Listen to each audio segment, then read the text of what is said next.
So today we are going to do friend functions. ठीक है, हमारे पास एक स्पेशल टाइप के फंक्शंस होते हैं जिन्हें फ्रेंड फंक्शंस कहा जाता है। अब ऑब्वियसली फ्रेंड है तो हम उनको थोड़े एक्स्ट्रा एक्सेस देंगे, है ना।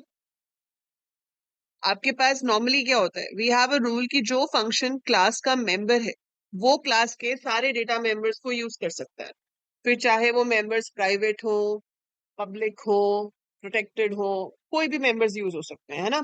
So normally we have a concept of data hiding. Data hiding या डेटा प्रिवेसी आप कह लो। सो डेटा हाइडिंग क्या हो गया, keeping the data in private section of the class so that only member functions of the class can access it.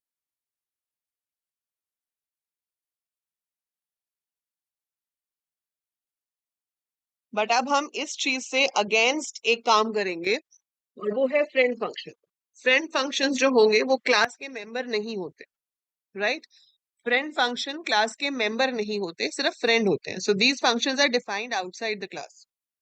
ये functions हम class के बाहर बनाते हैं, लेकिन वो फिर भी आपकी क्लास के प्राइवेट मेंबर्स को एक्सेस कर सकते हैं। So they are able to access the private members, ठीक है। अब फ्रेंड फंक्शंस में क्या होता है कि since they are not the member of the class, तो ऑब्वियसली आप उसको डॉट लगा के कॉल नहीं कर सकते। अगर कोई फ्रेंड फंक्शन है तो मैं ए डॉट फंक्शन का नाम लिख के कॉल नहीं कर पाऊंगी, क्योंकि डॉट से तो सिर्फ वही कॉल होते हैं जो मेंबर है, because the operator itself means member of operator, right. Friend function को हमेशा हमें नॉर्मली कॉल करना पड़ता है, और जितने भी ऑब्जेक्ट्स पे वो फ्रेंड फंक्शन काम कर रहा है, those all objects have to be passed as arguments. हम बहुत सिंपल एग्जांपल से शुरू करते हैं। हमें दो कॉम्प्लेक्स नंबर्स को ऐड करना है। आपको याद होगा जब हमने पहले दो कॉम्प्लेक्स नंबर्स को ऐड किया था, so we did it like this कि हमने क्लास कॉम्प्लेक्स बनाई थी जिसके अंदर अपना कोड वगैरह लिखा था। और अगर आप इसका मेन याद करो तो कुछ ऐसा था कि आपने लिखा था कॉम्प्लेक्स ABC, है ना। फिर हमने यहाँ पर A डॉट इनपुट किया, B डॉट इनपुट किया, और आप C में लिख रहे थे A dot add B, and then we were showing the stuff. It was like this, है ना। अब ये स्टेटमेंट हम बदल देंगे क्योंकि अब हम इसको डेटा मेंबर के थ्रू नहीं कर रहे हैं। अब आपकी कॉल कुछ ऐसे होगी, एड A कॉमा B, क्योंकि फ्रेंड फंक्शंस में दिस पॉइंटर एग्जिस्ट नहीं करेगा। जब दिस पॉइंटर एग्जिस्ट नहीं करेगा क्योंकि डॉट ही नहीं लग रहा है, तो आपको सारे ऑब्जेक्ट्स को एज आर्ग्यूमेंट्स भेजना पड़ता है। सो नॉर्मल मेंबर फंक्शंस में हम कहते थे कि एक ऑब्जेक्ट अपने आप पास होता है, उसके अलावा जितने ऑब्जेक्ट्स चाहिए वो आपको आर्ग्यूमेंट्स में भेजने होंगे। यहाँ पर ऐसा कुछ नहीं है, यहाँ पर अपने आप सिर्फ एक ही जाता है, ठीक है। अपने आप कुछ भी नहीं जाता है, हर ऑब्जेक्ट को आपको एज आर्ग्यूमेंट भेजना पड़ता है। So let's see how are we going to code for this. आपने यहाँ पे क्या लिखा, प्राइवेट, इसके अंदर हमने सेम जैसे पहले ले रहे थे रियल और इमेजिनरी ले लिए, ठीक है। Then I have public, constructor बना लिया, इसमें मैंने रियल और इमेजिनरी दोनों में 0 पुट कर दिया। I am not defining input and all, आपको पता है अच्छे से इनपुट में क्या लिखना है, शो में क्या लिखना है। अभी मैं कोड करूंगी तो मैं दिखा दूंगी। पर अब देखो क्या कर रहे हैं हम यहाँ पे। हम यहाँ पे डिक्लेयर कर रहे हैं फ्रेंड, रिटर्न टाइप क्या है, कॉम्प्लेक्स, फंक्शन का नाम क्या है, ऐड, रिसीव क्या कर रहा है वो, दो complex number, semicolon. So friend function has to be declared inside the class, ठीक है, but defined outside the class. तो ये क्लास के अंदर डिक्लेयर होता है कि ये फंक्शन क्लास का फ्रेंड है, पर आप इसको उसके अंदर डिफाइन नहीं करते। तो आपने यहाँ पे एक फंक्शन डिफाइन किया जिसका नाम ऐड है, जो दो पैरामीटर्स रिसीव कर रहा है, दोनों किस टाइप के होंगे, कॉम्प्लेक्स एंड कॉम्प्लेक्स टाइप के। कैलकुलेट करेगा, रिजल्ट वापस देगा, जो रिजल्ट वापस होगा वो भी कॉम्प्लेक्स टाइप का होगा, ठीक है। बट इट इज नहीं, आउटलाइन फंक्शन में फर्क है कशिश। आउटलाइन फंक्शन भी आपका डॉट से कॉल होता है ना, फ्रेंड फंक्शन आप डॉट से कॉल नहीं करोगे। मोर ओवर जब हम आउटलाइन फंक्शन को बाहर डिफाइन करते हैं तो हम क्लास का नाम और स्कोप रेजोल्यूशन ऑपरेटर लगा के डिफाइन करते हैं, राइट? हम बताते हैं कि ये इस क्लास का मेंबर है, so we have to tell कि ये इस क्लास का मेंबर है by writing the class name and the scope resolution sign, ठीक है? लेकिन अब यहां पर मैं ऐसा नहीं करूंगी, मैं यहां पर सीधे क्या बनाऊंगी, complex add complex x comma complex y, and inside this I have z. So z dot real is equal to x dot real plus y dot real. Z dot imaginary is equal to x dot imaginary plus y dot imaginary.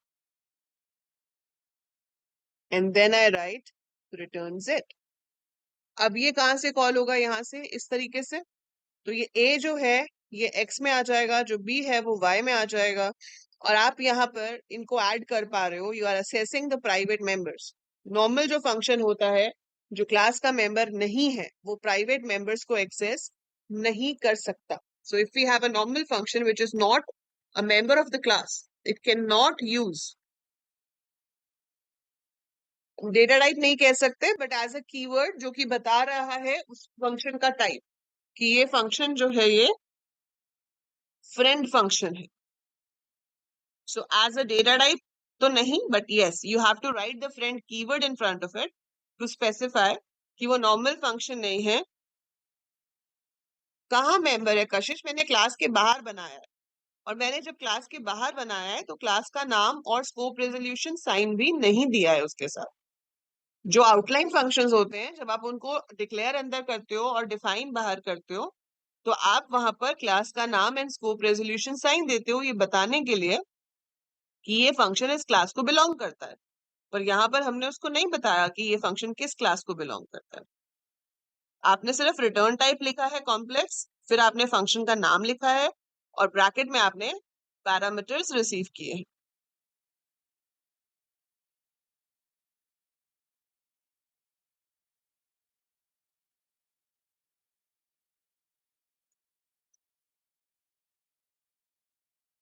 ठीक है, मैं आपको ये बना के दिखाती हूँ, then you will get in a better way. Single class के साथ जो फ्रेंड फंक्शन का इतना कोई खास यूज नहीं है। अभी मैं आपको दिखाऊंगी दो क्लास के साथ क्या यूज आता है इसका, तो आपको ज्यादा अच्छे से समझ में आएगा। पहले मैं एक बार सिंटेक्स बता देती हूँ, then I will show you an example with two classes, तो आप समझोगे कि एग्जैक्टली इसका क्या बेनिफिट हो रहा है। तो अभी हमने यहाँ पे लिया class complex, private int real comma imaginary,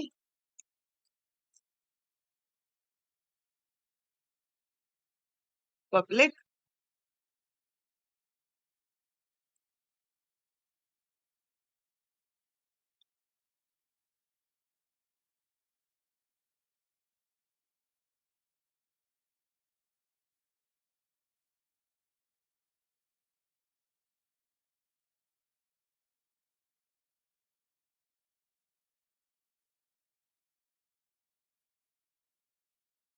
हमने बेसिक बना लिया।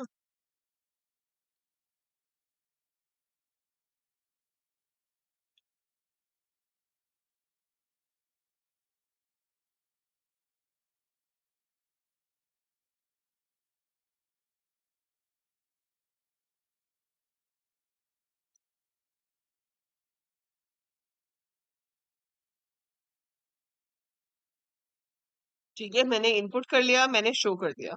अब मैंने यहाँ पर फ्रेंड फंक्शन सिर्फ डिक्लेयर कर दिया, या मान लो अभी मैंने यहाँ पे बनाया ही नहीं ठीक है, फिलहाल अभी बनाया ही नहीं। अब मैंने यहाँ पे सीधे डिक्लेयर किया कि एक फंक्शन है जो कि कॉम्प्लेक्स रिटर्न करेगा, उसका नाम होगा ऐड, और उसमें हम दो कॉम्प्लेक्स नंबर रिसीव करा रहे होंगे। इसमें से अगर हम पब्लिक मेंबर्स यूज करें तो कोई प्रॉब्लम नहीं है, क्योंकि पब्लिक मेंबर्स तो कहीं से भी यूज हो सकते हैं, है ना। अब हमने लेकिन यहाँ पे क्या किया, प्राइवेट मेंबर्स को यूज कर लिया, क्योंकि हमें ऐसे थोड़ा कंफर्टेबल लगता है फंक्शन कॉल करना डॉट लगाने की जगह, तो I want to make it like this, ठीक है। पर यहाँ पर वो एरर दे देगा कि भाई जो प्राइवेट मेंबर्स हैं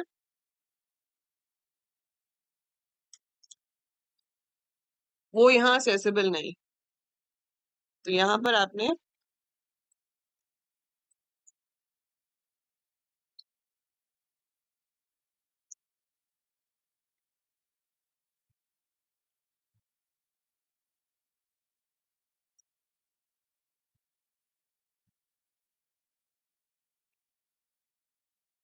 अब पहले हम ऐसे कॉल करते थे, अब हम ऐसे कॉल नहीं करेंगे। अब आपके दोनों जो हैं वो पास हो रहे हैं, यहाँ पे कोई दिस पॉइंटर का कंसेप्ट नहीं। So we will be passing it like this, और फिर आप तीनों को शो करा सकते हो।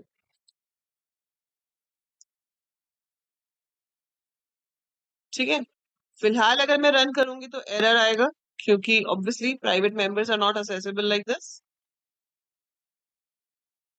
ठीक है, तो एरर आ गया। क्या कह रहा है? Enter real and imaginary part जो भी है। अच्छा, वो तो अभी उसका ही आ रहा है, मैंने यूजिंग नेम स्पेस एसटीडी नहीं लिखा। ठीक है, अदरवाइज वो प्राइवेट मेंबर्स का भी आपको यहाँ पर एरर दे रहा है कि z डॉट रियल नहीं लिख सकते। ठीक है, सो एक चीज तो हमें यहाँ पर जो करनी है वो है आपका, we have to write here using namespace STD. ठीक है, दूसरी चीज, आप इसको चाहते हो कि ये चले, तो क्लास के अंदर आपको उसे एज अ फ्रेंड डिक्लेयर करना पड़ेगा। सो आपको यहाँ पर डिक्लेयर करना पड़ेगा कि एक फ्रेंड फंक्शन है जिसका नाम है ऐड, रिटर्न कर रहा है कॉम्प्लेक्स नंबर, और दो पैरामीटर्स रिसीव कर रहा है, और वो दोनों पैरामीटर्स ही कॉम्प्लेक्स नंबर्स है। ठीक है, नाउ एग्जीक्यूट दिस। उसने आपसे रियल एंड इमेजिनरी पार्ट पूछा, रियल एंड imaginary part पूछा. So we are getting the result. Complex number is 8 plus iota 6. Another complex number is 9 plus iota 5. और जो result है वो आपके पास आ गया 17 plus iota 11. Do you get it? Result आ रहा है ना यहाँ पे। अब आप कहोगे कि मैम रिजल्ट तो वही आ रहा है, ये तो पहले भी हो ही रहा था। So it is just another way of doing it. ठीक है, ये एक दूसरा तरीका है उसी चीज को करने का, पर आपको एज अ प्रोग्रामर सारे तरीके पता होने चाहिए ताकि आप उसमें से बेस्ट चूज कर सको। ठीक है, so this is how you make friend function for a single class. तो आपको कभी चाहिए कि एक क्लास है लेकिन आप चाहते हो कि उसमें दिस पॉइंटर यूज ना हो, उसमें आप सारी वैल्यूज को ऐसे पास कर सको, तो आप उसे फ्रेंड फंक्शन की हेल्प से कर सकते हो।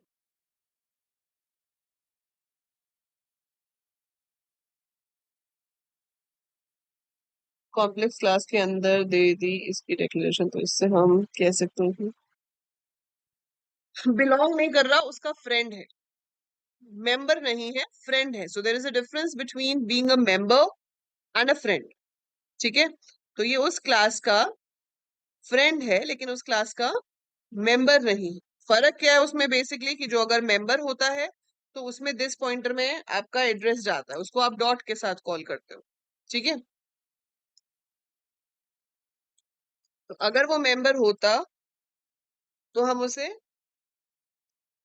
डॉट के साथ कॉल करते हो, लेकिन वो फ्रेंड फंक्शन है तो आप उसे डॉट के साथ कॉल नहीं कर सकते। सो एज अ प्रोग्रामर वो मेरी मर्जी है कि मैं उसे मेंबर फंक्शन बनाऊं या मैं उसे फ्रेंड फंक्शन बनाऊं।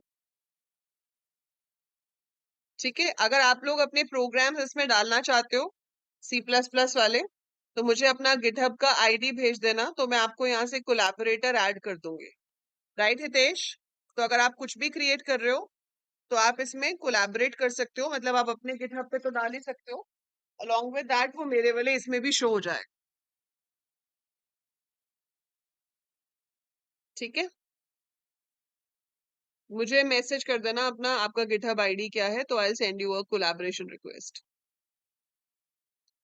अच्छा, अब हम यहाँ पर मैंने ये ऐड कर दिया, ये वाला कोड, आप कोड यहाँ से भी ले सकते हो, friend underscore complex dot cpp में है। ठीक है, यहाँ से आपका कोड डाउनलोड हो जाएगा। Okay, now the next thing is, इसका जो मेन फायदा है ना, उसका मेन फायदा है जब हमारे पास दो क्लासेस हो। जैसे मान लो आपके पास एक क्लास है एम्प्लॉय और एक क्लास है डिपार्टमेंट। हमने एसक्यूएल में ऐसे क्वेश्चंस काफी किए हुए हैं। एम्प्लॉय क्लास में एम्प्लॉय की डिटेल्स हैं और उसके साथ साथ है कि वो कौन से डिपार्टमेंट में काम करता है। सिमिलर वे डिपार्टमेंट के अंदर डिपार्टमेंट का आईडी है और डिपार्टमेंट का नाम है, ठीक है। सो इट्स लाइक कि मेरे पास ना ऑब्जेक्ट्स हैं। पहले मैं आपको ऑब्जेक्ट्स का डेटा दिखा देती हूँ, फिर समझाती हूँ ये कि हम कैसे करेंगे। आपके पास एक क्लास है एम्प्लॉय और एक क्लास है डिपार्टमेंट, ठीक है। सो ये दो क्लासेस है मेरे पास और इनके अलग अलग ऑब्जेक्ट्स हम लेंगे। सो एम्प्लॉय एंड डिपार्टमेंट, इसके अंदर मैं एम्प्लॉय का आईडी स्टोर करा रही हूँ। एम्प्लॉय का नाम है, सैलरी है, और लेट्स से ये है कि वो कौन से डिपार्टमेंट में जॉब करता है। और यहाँ पर मेरे पास डिपार्टमेंट का आईडी है और डिपार्टमेंट का नाम।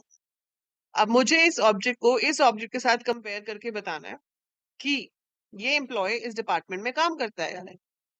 उसके लिए मुझे इसके डिपार्टमेंट आईडी को इसके डिपार्टमेंट आईडी से मैच करना होगा। तो अगर एक एम्प्लॉय आईडी है 101, जिसका नेम है अंकुर, जिसकी सैलरी है 50,000 और वो काम करता है डिपार्टमेंट 20 में। यहाँ पर है मेरे पास डिपार्टमेंट नंबर 10, ठीक है। और डिपार्टमेंट नंबर 10 का नाम है अकाउंट्स, डिपार्टमेंट नंबर है 20 जिसका नाम है मार्केटिंग, ठीक है। ऐसे ही मेरे पास और एम्प्लॉय है, ये है पलक, ठीक है। पलक की सैलरी है 60,000 and she is also in 20। 103 is Rohan, उसकी सैलरी है 90,000 और वो है डिपार्टमेंट 10 में। सो अगर आपको देखना है कि ये ऑब्जेक्ट किस में काम करता है, तो वो मार्केटिंग में करता है क्योंकि 2020 मैच हो रहा है। सो बेसिकली आप इस ऑब्जेक्ट के प्राइवेट मेंबर को इस ऑब्जेक्ट के प्राइवेट मेंबर से कंपेयर करा रहे हो। तो सेम फंक्शन में कैसे हो पाएंगे? फंक्शन किसी एक का ही मेंबर हो सकता है ना। अगर वो एम्प्लॉय का मेंबर है तो वो डिपार्टमेंट का नहीं होगा, अगर वो डिपार्टमेंट का मेंबर है तो वो एम्प्लॉय का नहीं होगा। मतलब किसी एक क्लास के प्राइवेट मेंबर को तो आप यूज कर सकते हो। हाँ, ये तो हम एरे बना लेंगे, पर मैं ये बात कर रही हूँ कि अगर आप उस फंक्शन के अंदर दोनों के डिपार्टमेंट आईडी को एक्सेस करना चाहोगे तो दोनों के नहीं कर पाओगे ना। अगर वो फंक्शन मैं एम्प्लॉय क्लास के अंदर बनाती हूँ तो मैं एम्प्लॉय के अंदर जो डेप्ट आईडी है वो तो एक्सेस कर लूंगी, लेकिन ये वाला नहीं हो पाएगा। अगर मैं इसके अंदर मेंबर फंक्शन बनाती हूँ तो वो इसके प्राइवेट मेंबर को तो यूज कर लेगा, लेकिन दूसरे वाले को नहीं कर पाएगा। सो यहाँ पर आता है आपका फ्रेंड फंक्शन, जो कि दोनों क्लासेस के अंदर डिक्लेयर हो सकता है। तो एक फंक्शन एक से ज्यादा क्लास का फ्रेंड भी हो सकता है। कभी भी एक फंक्शन दो क्लासेस का मेंबर तो नहीं हो सकता ना। एक फंक्शन एक ही क्लास का मेंबर होगा अगर वो मेंबर फंक्शन है तो। लेकिन अगर वो फ्रेंड फंक्शन है तो वो कितनी भी क्लासेस का फ्रेंड हो सकता है। अब वो जितनी भी क्लासेस का फ्रेंड होगा उन सब के प्राइवेट मेंबर्स को हम ऑब्जेक्ट की हेल्प से उस फंक्शन के अंदर यूज कर सकते हैं। So one function can be a friend to multiple classes, ठीक है।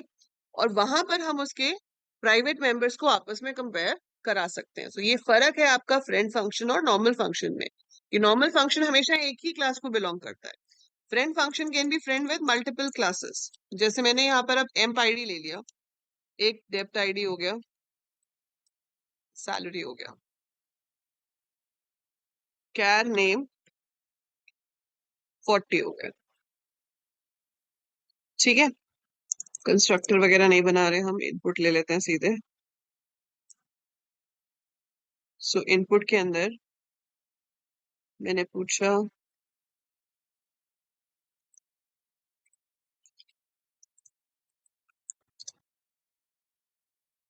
Enter employee ID,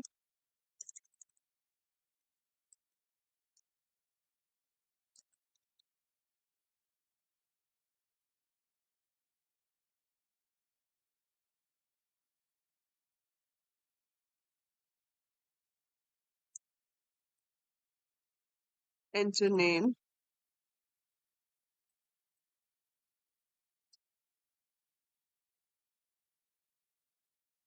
enter salary,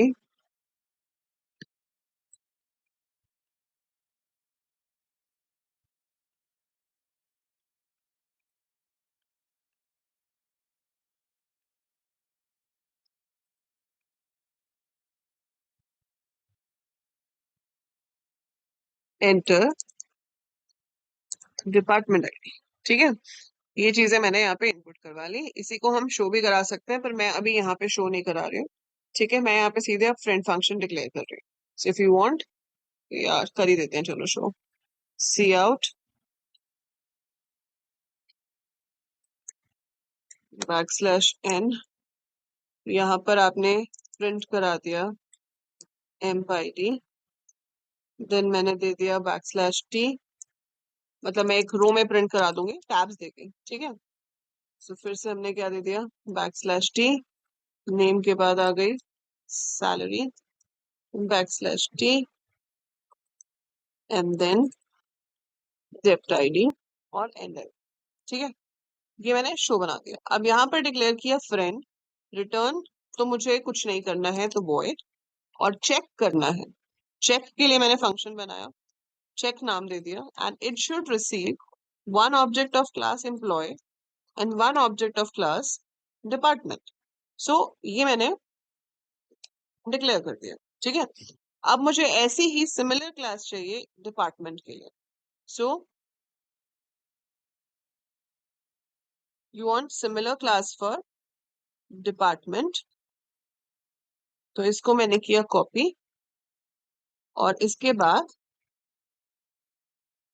कर सकते हैं। यस कशिश, वो तो पब्लिक फंक्शन है ना, पब्लिक फंक्शन तो आप कहीं से भी कॉल कर सकते हो।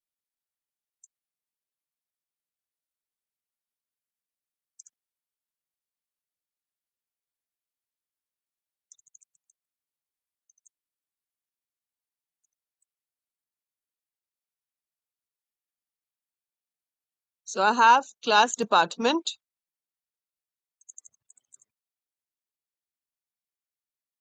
department name, input में we have to ask for department ID and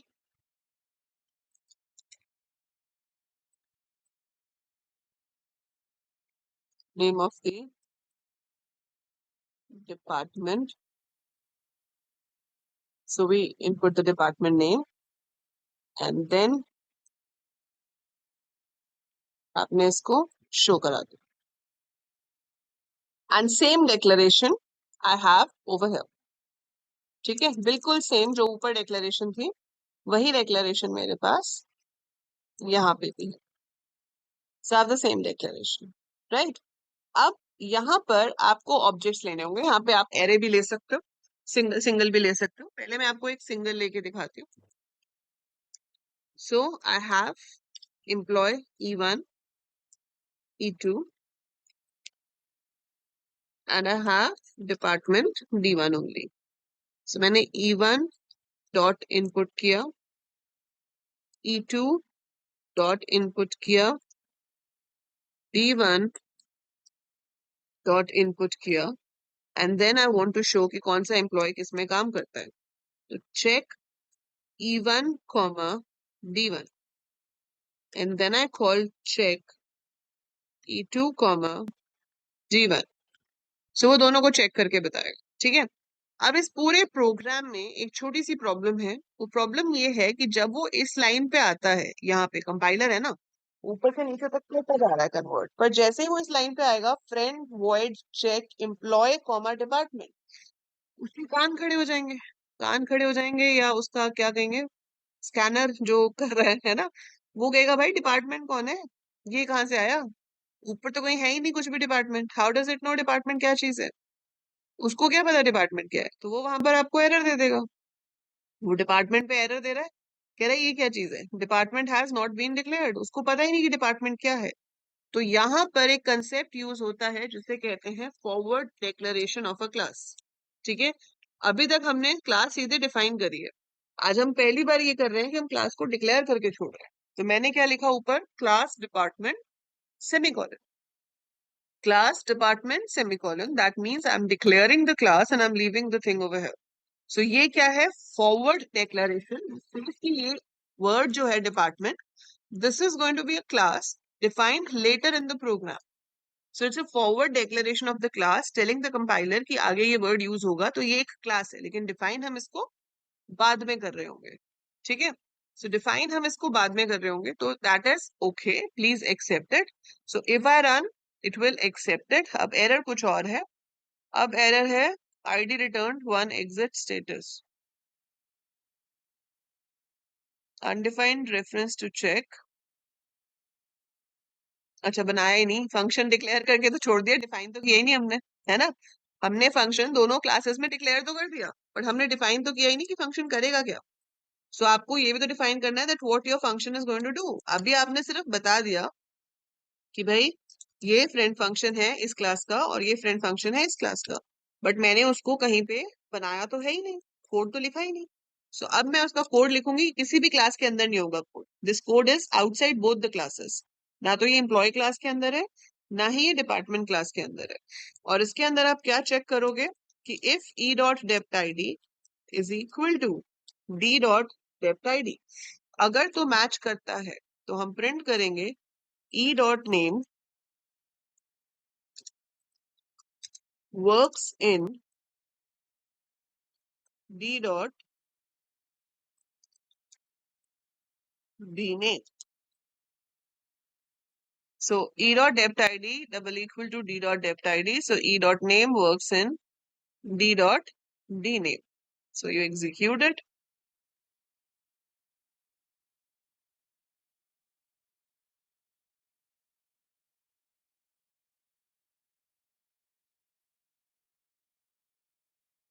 ये कमेंट नेक्स्ट लाइन पे चला गया, may be because of that. नहीं, हाँ तो फॉरवर्ड डिक्लेरेशन ठीक तो है।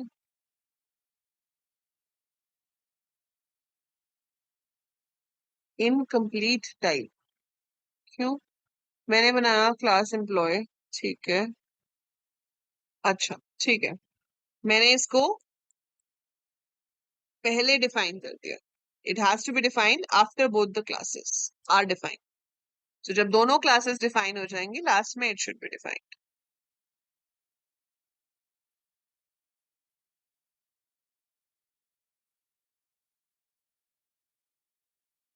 अभी करती हूँ। I enter 1 to 1।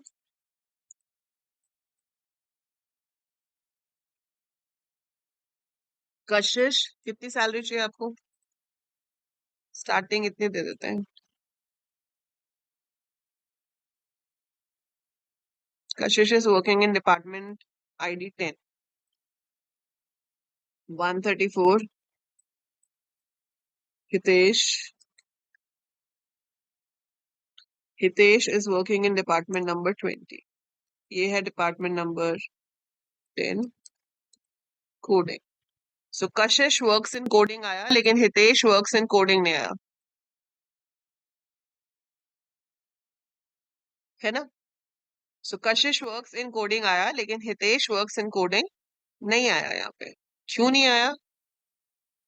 क्योंकि वो मैच नहीं करता। अगर वो मैच करता होता तो वो भी आता। जैसे कि अगर मैं दोबारा से इनपुट करूं, मैंने यहाँ पे इनपुट किया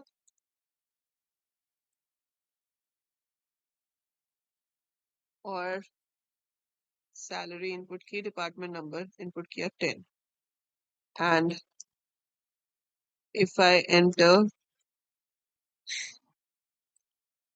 सेम डिपार्टमेंट,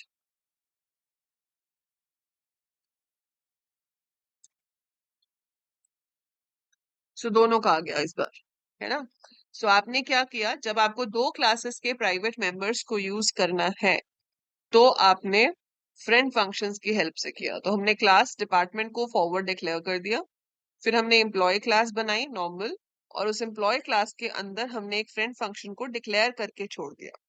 फिर हमने दूसरी क्लास बनाई डिपार्टमेंट, और उसमें भी हमने सेम फ्रेंड फंक्शन को डिक्लेयर करके छोड़ दिया, और उसके बाद हमने इस फ्रेंड फंक्शन को डिफाइन किया। यहां से अगर आप पूरे एम्प्लॉय और पूरे डिपार्टमेंट की डिटेल्स देखना चाहते थे तो आप ई डॉट शो या डी डॉट शो लिख सकते थे, ठीक है। अब ये मैंने मेन से ऐसे कॉल किया। अब आपको इसमें क्या चेंज करना है? आपको इसमें चेंज करना है कि आपको ये जो मेन है ये एरेस के थ्रू बनाना है, ठीक है। That is your homework. आपको एक एरे लेना है 5 एम्प्लॉयज का। So you have to take array of 5 employees, ठीक है। So what you have to do is take an array of 5 employees and take 2 departments.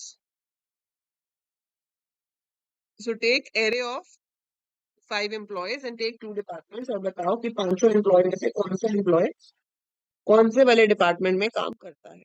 So you have to print name of each employee along with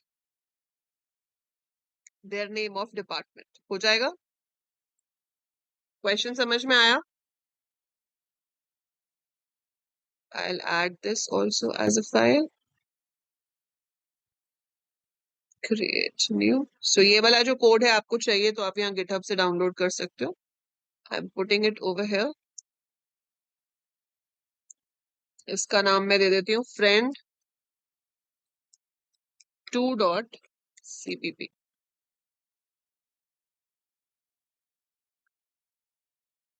So friend2.cpp से आप ये download कर सकते हो GitHub से. ठीक है, समझ आया ये प्रोग्राम कैसे काम कर रहा है? इसमें कोई डाउट है? ऐसे ही एक प्रोग्राम और ट्राई करना. उसमें आपको एक लाइब्रेरी के प्रोजेक्ट के लिए मान लो बनाना है क्लासेस. ठीक है, लाइब्रेरी में क्या होता है, एक स्टूडेंट है और बुक की डिटेल्स हैं. तो स्टूडेंट की डिटेल है एडमिशन नंबर. ठीक है, स्टूडेंट का नाम है, स्टूडेंट का बुक आईडी 1 है. एक स्टूडेंट को मान लो 2 ही बुक्स इशू हो सकती हैं और बुक आईडी 2 है. So I have admission number, name, book ID 1, book ID 2. Book class है जिसके अंदर बुक आईडी है, सिर्फ बुक का टाइटल है और लेट्स से ऑथर है. ठीक है, आपको क्या करना है, आपको बताना है कि एक पर्टिकुलर बुक का ऑब्जेक्ट इस स्टूडेंट को इशूड है या नहीं. उसके लिए यू नीड टू चेक कि जो इसका बुक आईडी है वो इन दोनों में से किसी से मैच तो नहीं करता. If it matches, so yes this book is issued to the student. Otherwise आप प्रिंट करोगे this book is not issued to the student. ठीक है, यूजिंग फ्रेंड फंक्शन. 2 अलग क्लास वाला हितेश हमने इसलिए यूज किया है क्योंकि अदरवाइज आप किसी भी एक फंक्शन से सिर्फ एक ही क्लास के प्राइवेट मेंबर्स को यूज कर सकते हो. So one function can access only private members of one class जिसका वो मेंबर होता है. पर आपको एक ऐसा फंक्शन चाहिए था जो दोनों क्लासेस के प्राइवेट मेंबर्स को यूज कर सके, राइट? सो मेंबर फंक्शन से तो वो चीज पॉसिबल नहीं थी. और यहाँ इनहेरिटेंस भी नहीं करना, हमें एक के फीचर्स दूसरे में नहीं डालने थे. सो दोनों के अपने इंडिपेंडेंट फीचर्स हैं, लेकिन आप फिर भी दोनों के प्राइवेट मेंबर्स को एक फंक्शन में इस्तेमाल करना चाहते हो. तो उसके लिए आपने क्या किया, उसको एज अ फ्रेंड हमने डिक्लेयर किया है दोनों के अंदर. सो ये डेक्लेरेशन है. This declaration is there in the employee class, this declaration is there in the department class. कि हमने बताया कि ये फंक्शन एम्प्लॉय क्लास का भी फ्रेंड है और ये फंक्शन डिपार्टमेंट क्लास का भी फ्रेंड है. ठीक है, तो इस फंक्शन के अंदर आप एम्प्लॉय क्लास के प्राइवेट मेंबर्स को भी यूज कर सकते हो और डिपार्टमेंट क्लास के प्राइवेट मेंबर्स को भी यूज कर सकते हो. अब जैसे मान लो आपका एक बहुत ही क्लोज ग्रुप है फ्रेंड्स का कॉलेज में. ठीक है, आप 4 लोग हो जो बहुत अच्छे फ्रेंड्स हो कशिश. ठीक है, you are 4 people very good friends. अब आप अपने चारों के अलावा किसी पांचवे को अपनी बातें या अपने नोट्स नोट्स मान लो आपके पढ़ाई के नोट्स, आप अपने चारों के अलावा किसी को शेयर नहीं करने देते. Only 4 of you can use it. Nobody from outside your group can access your notes. ठीक है, क्योंकि सारे के सारे मेंबर्स हैं उस ग्रुप के. ऐसे ही एक दूसरा ग्रुप है, उसमें भी कुछ लोग हैं and they are in one group. Now वो उसके अपने मेंबर्स हैं, वो उसके अपने मेंबर्स हैं. अब वो दोनों आपस में नोट्स शेयर नहीं कर रहे हैं. ठीक है, लेकिन एक बच्चा ऐसा आया जो दोनों का ही फ्रेंड बन गया. वो इस ग्रुप में भी फ्रेंड बन गया और वो दूसरे ग्रुप में भी फ्रेंड बन गया. तो उसके पास तो दोनों ग्रुप्स के नोट्स आ जाएंगे ना. वो इस ग्रुप से भी नोट्स ले सकता है, वो दूसरे ग्रुप से भी नोट्स ले सकता है. And then those notes can be shared. वो इस ग्रुप वालों को उस ग्रुप के नोट्स दे सकता है, उस वालों को उसके दे सकता है. सो वो प्राइवेट जो चीज थी, जो नोट्स उस ग्रुप के प्राइवेट थे, now he can use notes of both the groups because he is not an exclusive member of the group but a friend of the group. So वो exclusive उतना bond वाला member नहीं है कि भाई वो अपने ग्रुप से बाहर किसी को कुछ बताएगा ही नहीं. वो जस्ट अ फ्रेंड वाला है. तो वो इधर भी फ्रेंड है, इधर भी फ्रेंड है, तो उसको दोनों जगह से एक्सेस मिल रहा है नोट्स का. तो यहाँ भी यही है कि ऐसा फंक्शन है जो दोनों क्लासेस के प्राइवेट मेंबर्स को यूज कर पा रहा है लेकिन मॉडिफाई नहीं कर पाएगा. ठीक है, उसको कुछ बेनिफिट मिल रहे हैं बट पूरा एडवांटेज नहीं मिल रहा कि वो सब कुछ भी कर ले क्लास में। जो वो डेटा मेंबर्स है वो ई डॉट डेप्ट आईडी को फेच कर सकता है, और अगर मॉडिफाई करना चाहता है तो क्या यूज करना पड़ेगा? डायरेक्ट तो मॉडिफाई नहीं होगा ना। अगर मैं यहाँ पे ई डॉट डेप्ट आईडी चेंज कर दूं या मैं ई डॉट सैलरी चेंज कर दूं तो मेरे ओरिजिनल ऑब्जेक्ट में वो सैलरी चेंज नहीं होगी। अगर चेंज करानी है तो we have to use the concept of call by reference, but direct कोई तरीका नहीं है। ठीक है, तो वो अभी हम और करेंगे इसमें, पहले आप इतने टॉपिक को डाइजेस्ट करो। सो नेक्स्ट क्लास में मैं आपको इसी में आगे और बताऊंगी, वेंसडे को। सो हम उसमें करेंगे कि और फ्रेंड फंक्शंस में क्या वेरिएशंस होती हैं, एंड फ्रेंड क्लास भी होती है हमारे पास। So we will be doing कि फ्रेंड क्लास क्या होती है, उसको कहाँ और कैसे यूज करते हैं। बट पहले आपको ये फ्रेंड फंक्शन के कंसेप्ट को एक बार दोबारा देखना है, इस वीडियो को watch it again, try to write the code yourself and then see what do you understand of friend function, right?